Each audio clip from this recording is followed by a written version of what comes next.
नई वीडियो का शीर्षक है देवी काली और देवी तारा। और अब मैं आपको डिटेल में बताता हूँ। प्रायः हम माँ काली के चित्रों को टीवी या कैलेंडर में दो रंगों में ही देखते हैं। एक तो जैसा उनके नाम के ही अनुरूप है गहरा काला रंग, और दूसरा रंग है गहरा नीला। तो आइए जानते हैं कि माँ के इन दोनों स्वरूपों का क्या महत्व है। देवी काली ही नील वर्ण धारण करने के कारण तारा नाम से जानी जाती है तथा दोनों का घनिष्ठ संबंध है। जैसे दोनों शिव रूपी शव पर प्रत्यालीन मुद्रा में आरूढ़ हैं। दोनों का निवास स्थान शमशान भूमि है।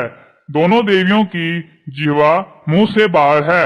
दोनों रक्त प्रिया हैं, भयानक तथा डरावने स्वरूप वाली हैं, भूत प्रेतों से संबंधित हैं। दोनों देवियों का वर्ण गहरे रंग का है। एक गहरे काले वर्ण की है तथा दूसरी गहरे नीले रंग की। दोनों देवियां नग्न विचरण करने वाली हैं। कहीं कहीं देवी काली कटे हुए हाथों की करधनी धारण करती हैं, नर मुंडों की माला धारण करती हैं, तो देवी तारा व्यग्र चरम धारण करती हैं तथा नर खप्परों की माला धारण करती हैं। दोनों की साधना तंत्रानुसार पंच प्रकार विधि से भी की जाती है।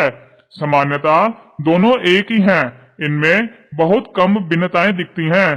दोनों देवियों का वर्णन शास्त्रानुसार शिव पत्नी के रूप में किया गया है तथा दोनों के नाम भी एक जैसे ही हैं, जैसे हर वल्लभा, हर प्रिया, हर पत्नी इत्यादि।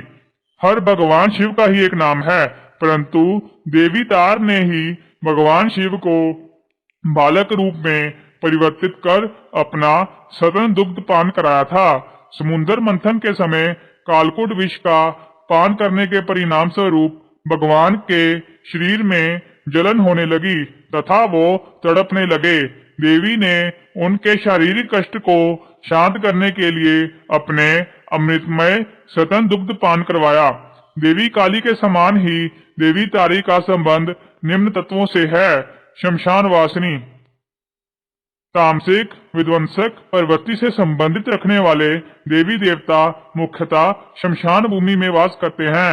व्यवहारिक दृष्टि से शमशान वो स्थान है जहाँ शव के दाह का कार्य होता है, परंतु आध्यात्मिक या दार्शनिक दृष्टि से शमशान का अभिप्राय कुछ और ही है। यह वो स्थान है जहाँ पंच या पंच महाभूत चित ब्रह्मा में विलीन होते हैं। आकाश, पृथ्वी, जल, वायु तथा अग्नि, इन महाभूतों से संसार के समस्त जीवों के देह का निर्माण होता है तथा शरीर या देह इन्हीं पंच महाभूतों का मिश्रण है। शमशान वो स्थान है जहाँ पांचों भूतों के मिश्रण से निर्मित देह अपने अपने तत्व में मिल जाते हैं। तामसिक गुण से संबंध रखने वाले देवी देवता शमशान भूमि को ही इसी कारणवश अपना निवास स्थान बनाते हैं।